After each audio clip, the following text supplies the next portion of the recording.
Hey, everybody, welcome back to Taboo Talk with Sarah, the podcast that breaks the silences, fosters hope, and talks about the tough stuff so you never feel alone. If you're new here, I'm Sarah. I'm a mum of 3 amazing boys, a wellness coach, and a lifelong storyteller of the human experience. This is a space for real, raw conversations about healing, growth, and the moments that shape us. And today we're diving into a conversation that celebrates courage, transformation, and the power of women's voices. I'm joined by Cathy Derksen, international best-selling author, speaker, and founder of Inspired Tenacity Global Publishing, where she helps women step into authorship and share their stories with the world. I was actually introduced to Cathy by our dear friend Nicole Cowley, who wrote a chapter in Cathy's newest book, Passion, Purpose, and Possibilities. And when I started reading, I was struck by how deeply each story resonated. These are stories of ordinary women doing extraordinary things, facing adversity and rising stronger for it. They've found their purpose in what they've been through. Cathy, I'm so thrilled to have you here. Well, thank you for having me. And yes, and I'll just show everybody the beautiful book. There's the Passion, Purpose, and Yes. Possibilities. It is a wonderful book. If you haven't got it yet, I strongly suggest you grab a copy because you'll And I probably think be it's still like on me and sale not be able to prices. put it down. And I think like the Kindle, I think is still only like $1, $1.50. Which is a brilliant deal. Yes, yes. So let's start with your story because you spent years curating and amplifying other women's stories. But what's the story behind you stepping into that path? What made you say, I need to go and share stories? Well, it definitely is a twisted story. And I always like to say, if you'd asked me even 5 years ago if this is what I would be doing, I would have laughed at you because there was nothing in my other lives that pointed in this direction or had any overlap at all with what I'm doing right now. So my original career was in medical genetics. I was there for 25 years, mostly hospital labs and public education. And from there, I decided I wanted to do something that was really more one-on-one with people and really felt that I had this passion for really helping women change their life. So I went into financial planning thinking, well, this is how I can help women change their life. But after roughly a decade in that, I realized that it was just still wasn't the right fit. And I knew there was something bigger and different that I was supposed to be doing. And so I guess it's been almost 5 years now since I left my job behind and started my business to really figure out, what is it that I'm supposed to be doing with my life. And really it was just a matter of bumping into opportunities, listening to my intuition, following the path that kind of I could feel that it was inspiring and just felt like the right direction. And that's how I ended up here. And really the main thing that I do these days is create multi-author books. So that book we were just looking at, The Passion, Purpose, and Possibilities, is the 8th book that I've released in the last 2.5 years. And so by the end of this year, probably be close to at least 10, possibly 12 by the end of the year. So a few more just almost ready to come out. And Passion, Purpose, and Possibilities is such a beautiful book with lots of amazing stories of shifts and changes. So how did that book come together? And it's probably how you put a lot of your books together. So I'd This like to one know was actually a how little bit different. that process works. It's- Yep. In general, with my books, I create the theme and title, and then I literally go out in the world looking for women who want to share their story based on that theme. With this particular book, the title is actually based on a podcast I was on. So Candace Snyder, who's one of the authors in the book, I was on her podcast a couple years ago. And her, of course, the name of the podcast is Passion, Purpose, and Possibilities. And we got talking and I said, that would be a perfect title for a book. So in this case, we actually started the process by inviting the other women who had been part of her community. So had either already been on her podcast or were, on her list of guests coming up. And so that's where we started. And then from there, we branched out looking for other women that were interested in sharing their story based on that theme. So it's been a slightly different adventure with this one. It sounds like all of them are bits of an adventure. Yes. And I did admit when I first saw the title, I wondered if there was a connection to the podcast. So I'm really glad to learn that, yes, it was. Yes. Yeah. Yes. And that essence of community that came out of that as well. And that seems to be a bit of a theme that I'm noticing in a lot of the guests that I'm interviewing too, is how important community is to healing and to just living the best life that you can. And you don't just create books, you have created a community as well. So, do you want to expand on that a little bit for us? And really, every book is its own little community because you've got, roughly 20 women from around the world who work together on this project for several months. So most of the books take, I would say, 8 months to up to a year. And so we have chats on LinkedIn, group chats where they can meet each other. We do group Zooms so they can actually come together in the squares and introduce themselves, chat a bit more about what they're each up to, how they can connect and collaborate. And then sometimes also I bring in guest speakers. And for those guest speakers, they're, various training things that especially entrepreneurs might be interested in. So LinkedIn skills, speaking skills, business processes, and that sort of thing. And when I do those, I invite my whole community. So now that we've got 8 published books and 4 more in the works, it's roughly 200 women with a few men in there as well that are part of the community now. So it's always fun getting them together. Again, always looking for, collaborations, community, all of those ways of really kind of lifting each other. So that's what it's about, is lifting each other up. So you already touched on that there's a few more books in the pipeline. What other things have you got planned? Is there retreats or get-togethers with your community? And Yes. if somebody's listening and they're thinking, "Oh, I really want to tell my story, but I'm scared, I'm nervous, I don't know where to start," what would you say to them? To that, I would say that these multi-author books are definitely the best way to get started because you're only writing one chapter. So you're not trying to write a whole book. And you're, like I was saying, you're doing it together with a group. So there's a common theme that you're all working under. And so there's that shared experience of getting past that feeling of, I'm not an author. Who am I to think I can write a book? Or my story's not important enough or crazy enough that, you really kind of get over those feelings the more you come together and share your story and get to know the other women in the group. So really everyone, I would say everyone over the age of 7 has some kind of story that would help and lift, motivate, inspire other people who are coming through similar things. So never let that little voice tell you that you don't have a story that needs to be shared. Because we all have stories and we never know when it's sharing our story that is going to be the thing that changes somebody else's story. Exactly. And one of the things I love about your books is that these women, they aren't professional authors. They are just people sharing their stories of what they've been through, of what they've learnt along the way. Yes, and the nice thing is we do have a professional editing team, so you don't have to worry that your writing might not be perfect because you do go through several layers of fine-tuning and then perfecting before it gets published, so not to worry there. It's what editors were invented for. That's right, that's right. You write something good and then they polish it and make it even better. That's right, and you were also asking about kind of what other things are going on, and one of the things that I've added into my book projects is billboard in Times Square, New York City.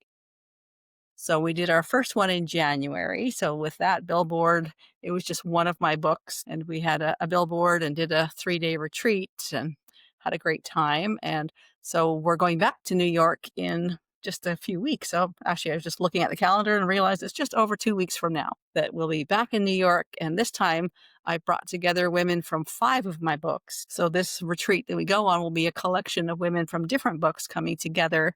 We've got women coming from Australia, Germany, US, Canada. And so we'll have our billboard up in Times Square. We've got a photographer coming, so we'll be getting some pictures that we can all then put on our social media and post and share. And so probably going forward, I think I'll probably do a New York trip like once a year and bring together different collections of my authors who's available at that time and wants to join us. So that is one of the newer things we've added. Sounds like so much fun. Yes, yes. You'll have I'd to say you join us should one of these perhaps times. warn the Australians that are coming that New York's a bit chilly in November for us. Yes, yes. You guys are just warming up and we're cooling off. Yes. And I was in New York in November several years ago. It was actually the year that Obama got elected the first time. And I remember going up the Empire State Building and I had to take my gloves off so I could take a photo. I think I got very good at taking photos really quickly because my fingers felt like they were going to freeze. Especially if And then you're I up came back there. home a couple of weeks later and it was 35 degrees. Sorry, what was that? Yes, I'm laughing at what that feeling must have been like. Do it again. Just, I think for myself, I'd like to go back to New York in the summer and see what it looks like then. Yes, yeah. The next time we go, we'll definitely pick a time of the year that's a bit more pleasant. And actually, I can't, looking back at why I chose November this time, I'm actually not sure. Thanksgiving's always good. Yes, so we're a bit before Thanksgiving, so we're beating all that rush. Yes. Yeah. With all of your books, but particularly with Passion, Purpose, and Possibility, did any of the stories surprise you, either in their depth or the challenges that people had faced or the insights that had brought to them? I would say really every story that I've read kind of surprises me in some way. It's funny how, in life we go through our own ups and downs and adventures, and we often kind of feel like everybody else is going like it's smoother for everybody else. And, that you're the one having the challenges. And then you kind of read some of these stories and you realize, wow, probably the people around them didn't even realize what they were going through. And, the challenges and the drama and trauma that some of these people have been through. And one of the women, actually, I think it was, in this book, she was hit by lightning twice in her life. How can anyone get hit by lightning twice? Yeah, isn't it not supposed to do that? Exactly. Doesn't lightning never strike twice? And then I hope she went and bought a lottery ticket after that because your numbers are up. So, and one of the other Yeah, you women, wouldn't want to be hit by yeah, it's one of the women in one of my other books shared this story that because she used to run a lot of marathons, like long, long races. And one time after, I guess the next day after one of her marathons, she literally couldn't get up. She couldn't move. And when she went into the hospital, they realized that many of her bones had shattered.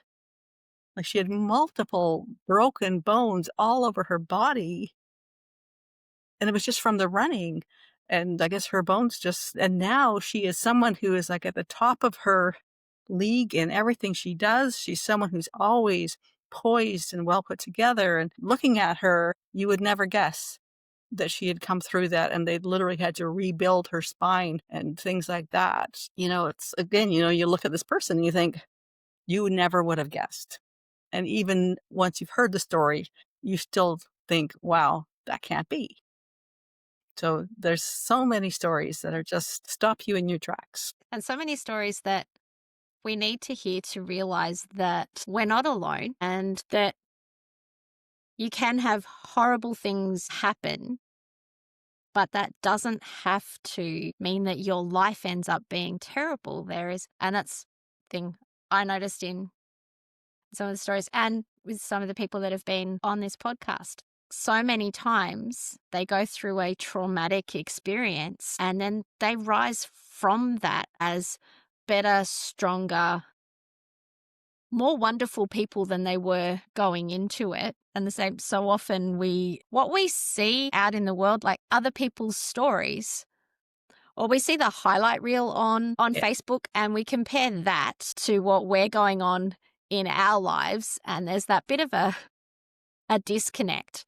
So what I'm really loving about the stories that you share and the stories that I'm getting to share is that we get to show, for most of us, the highlight reel is just that. That's the stuff that we show to the world, but we're so much more than that. And there's so many more stories of struggle that connect us rather than divide us and make us different. Definitely, definitely. The number of factors that are in common among people all over the world are far more than what separates us or makes us different. And there's so many stories of life knocking you down, but it's what you do after that. It's the getting back up. So Yeah, if you I got know some exactly. stories of that you could share, Yeah, let's see. that resilience.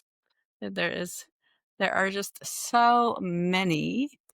Definitely stories of women that were in very negative relationships and really feeling trapped and stuck and feeling like they didn't have options. They had nowhere else to go. And then quite often it's, a person they met, whether it was somebody who was a counselor or just a neighbor or someone that would, gave them that strength and that hope to think, okay, I can get through this. I can change my situation. People that grew up and, in the foster care system and feeling like their life was hopeless and nobody cared and they were in a dead end life. And again, kind of bumping into the right people at the right times that kind of gave them a different opportunity or even just gave them that feeling that somebody else cared and that they were worth trying to do something different, to stepping into something new. And there's just so many stories like that. One of my favorite stories, one of my authors, she was in my very first book. And before she was in that one, she had always wanted to be a published author, but had really, suffered from that feeling of, well, nobody wants to hear what I have to say. Everybody just thinks I'm woo woo. And, they're really feeling like, I guess most of her life, her family had made her feel like she was just strange and yeah, just go be quiet in the corner kind of thing. And then she did a chapter in my first book that was called Embrace Courage. And she talked about a lot of the things that she did. And, she's into a lot of like the crystals and all kinds of other energy healings and things like that. And she realized like the response that she got from her chapter was an international group of people suddenly interested in what she had to say and wanting to learn more about what she was doing. And next thing you know, she was in another one of my books. So then the next one was called Midlife Awakening.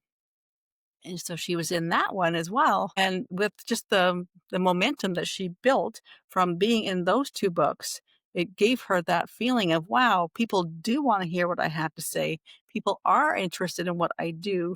And then she went from there and released her solo book. So in 1 year, she went from feeling like she'd never be a published author because nobody even cared what she had to say to being in two of my books and her own solo book in 1 year. And the icing on the cake of that is Just that goes to show what she's 75 years old. it just goes to show what having just one person give you that word of encouragement or show up for you can do. Exactly, Misty exactly. Kerrigan in episode she was on said, and she does a lot of work with foster care and at-risk youth and kids who've aged out of the foster care system. And one thing she said, and it was backed up by a couple of different research studies too, was one caring adult is all it takes to make the difference in the life of a child. Oh, So definitely, definitely. one caring adult stepping into their lives and encouraging them can be what shifts these kids from being at risk to thrive, not just surviving it, but then actually thriving. And sharing that kindness and sharing those stories of resilience, which I know is a little bit of inside information. That's your next project, or one of the books that will be coming out this year is about resilience. Do Yes, you want to that's share the a one little that bit about that? we are still bringing together that group of women. So that's very exciting. Yes, that one is called Rooted in Resilience. And so we are still filling a few spots. So if anyone listening is interested, then definitely let me know. And again, one of the other books that I'd done, I think it was last year, was called Ripple Effect of Impact. And so it really hit on some of those stories, like you were Oh, saying, how, it takes one person, one adult to say, yes, you matter. And, looking at that ripple effect of what we create, even with a simple smile, at the cashier at the grocery store, or the stranger walking down the street, or helping somebody out with something, just those things that seem so little really are the things that change lives. And it's a really acknowledging that we all have that power to change the world around us, to change other people's reality, experience. So yes, and I'm always coming up with new themes and titles as well. So if people have an idea of what they, a new book, a new theme that they would like to see us put together, then I'm always open to ideas. And if somebody did want to send ideas your way, how's the best way for them to do that? Well, as far as social media goes, LinkedIn is where I hang out the most. So definitely find me there. And you can also check out my website. It's inspiredtenacity.com. And on there, you'll find spots where you can download, so free downloads of several of my books. And also, you'll see the list of my current projects that we're bringing people into right now, and a lot of just other information about what we're working on. So that's the best way to find me. I just want to take a little change of direction because your business name, Inspired Tenacity, I love that. And I'm pretty sure that there's a story behind that. So, how did you come up with that name? Because they're not generally words that you put together. Oh, no, they're not. Yeah, when I first, left my first career of medical genetics, part of what I was going through at the time, I had come to the realization that my marriage was very toxic and abusive. The workplace I was in at that time was also very negative, and it just made me realize that, life is too short to be living in this constant negative world. And so I had left the marriage behind, 2 teenagers with me at the time, left that whole career behind, started all over again, with something different. And it really just kind of came to me that a couple of the major things that we need, the secret sauce, I guess, of getting through big changes in life are inspiration and tenacity. And as I was coming through all of those big crazy times in my life, it's funny, I would say it really came as kind of an intuitive download. Just that those words together came to me. And to me, I knew exactly, I thought, yes, that describes perfectly how I want to help other women, and what I want to bring to the world. And yes, I've had some people hear that name and they're like, well, that's a silly name. It doesn't even mean anything. But then I've had so many people like you that just look at it and go, wow, that's perfect. Okay, you're my tribe. It. And it's so important that we find our tribes because we all need those spaces where we can just be who we are, where we're at, that group of people that if we've got something amazing we want to celebrate, hey, my book just got on a billboard, that they'll jump up on the table and celebrate with you. And you also need those ones who, when you just want to say, actually, it's pretty crappy right now and I just want to sit here and cry, they'll Yeah. hand you the box of tissues. They'll sit down beside you and say, okay, I can't do the work for you, but I can walk beside you while you do it. We need to have those spaces where we're at that. I just need to go blah. That somebody will go, yeah, okay, go for it. Yep. Okay, now what do we do about it? No, exactly. And some of us get to find that tribe online. Some of us get to find it in books of reading those stories that we go, these are my people. And then you tend to reach out to those people. Yes, So yes. And in all of my books, where there's a did you bio find page.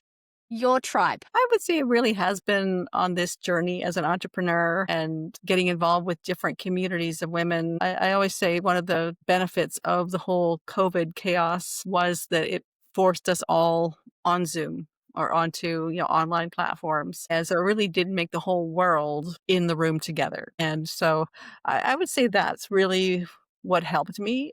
I can't even imagine the business I'm doing now, I could not do if the whole world hadn't opened up like this. And that's where I found my tribe, is by different communities, making connections, getting to know people, and reaching around the world, and not just at home in your little circle. At home, most people don't even know what I do.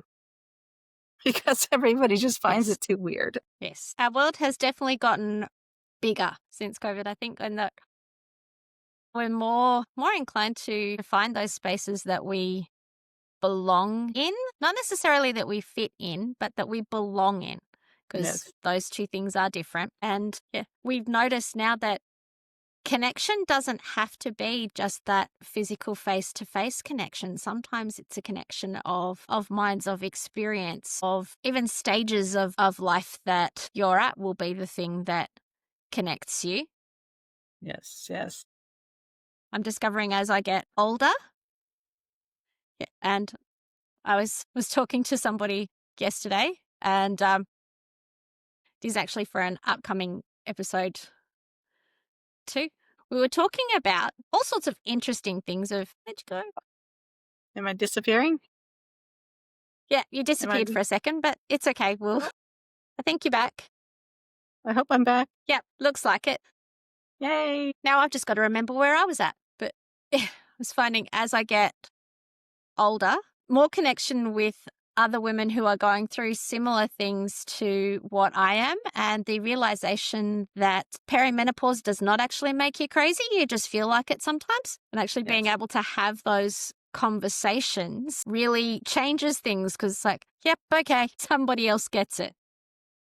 Exactly. We're a whole community. And that there's Uh, lots of wisdom to be gained as we get older. And one of the things I love about your story, you've had three completely different careers, and possibly at the time that you were in them, they were what fitted. But then you noticed that it wasn't fitting, that that wasn't quite who you were. And you listened to those little whispers and shifted to where you are now living the life that you were meant to live. yeah, So it's what kind definitely. of advice would you give to somebody who's a little bit younger in that, am I doing what I'm meant to do? What kind of advice would you give them? I definitely say to make sure you are listening to yourself and following your intuition.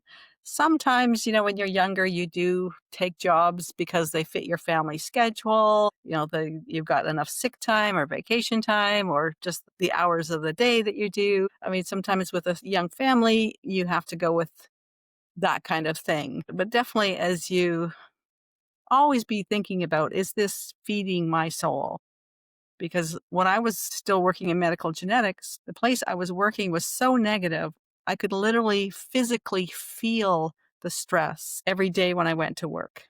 As I walked towards the building, I could feel my stress building. I could feel like my blood pressure going up. And yeah, don't tolerate that. Make sure that you feel happy. Make sure you feel like you're respected, and definitely follow your heart and your intuition. Follow your joy, because life is far too short a time to be happy, but it's way too damn long to be miserable. And that feeling like you don't belong where you are is probably a hint that no, you don't. And you need to find where you do belong. Yes, I agree. Now, the one question I always ask everybody, what conversation do you think we as a society need to be having that we're not? What's that thing we need to talk about? Well, I mean, like you mentioned earlier, the whole thing around menopause and perimenopause, and I think that is something that is finally getting to be a conversation that we can have in public with people instead of just mentioning in the back dark corners of that we are finally talking about women's health, what makes us different.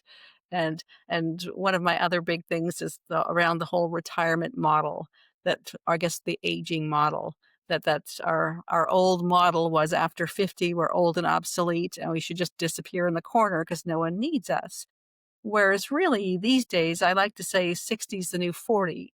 So really, we are all capable of doing productive things that inspire and interest us well into our 70s and possibly into our 80s or longer. The oldest person in one of my books right now is 85. So to me, it's to get away from that model of you're getting old, just go sit in the corner, to, okay, I'm in a new phase of my life.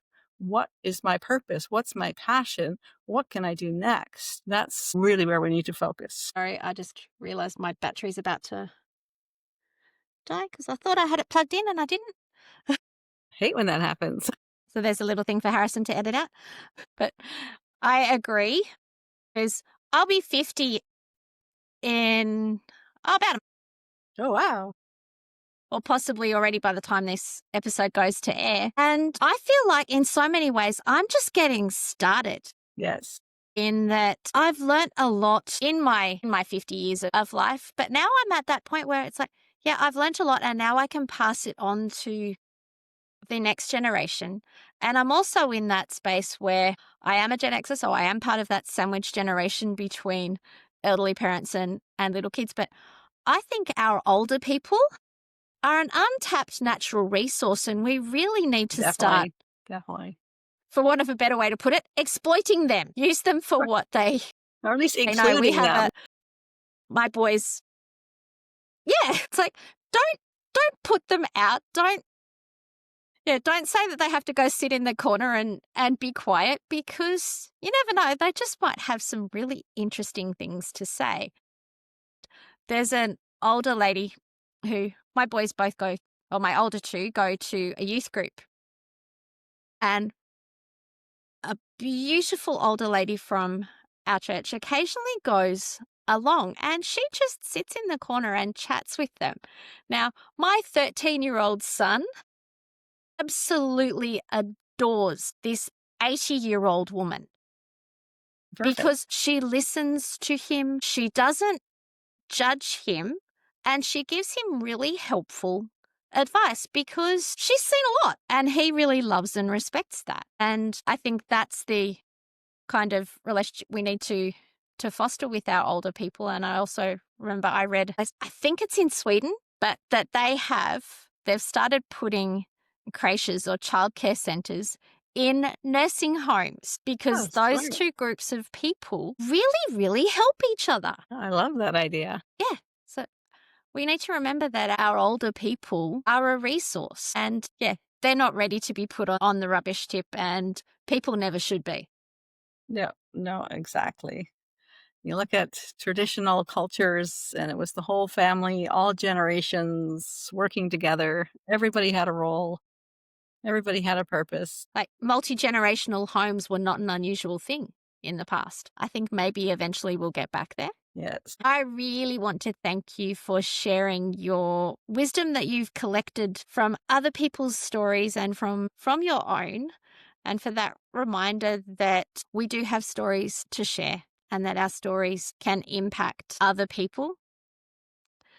So for everyone who's listening today, if you've ever felt like your story doesn't matter or that it's not one that needs telling, I hope that this conversation has helped you to realize that that's not true, that each and every one of us is made for something special and each one of us has a story to share.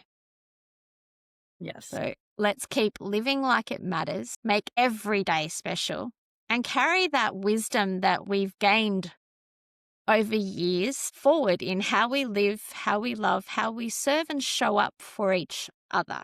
I'm Sarah Jordan Ross, and this has been Taboo Talk. Until next time, remember, your story does matter, so share it, because it could just be the thing that changes someone else's life. Until next time, take care of yourselves, take care of each other.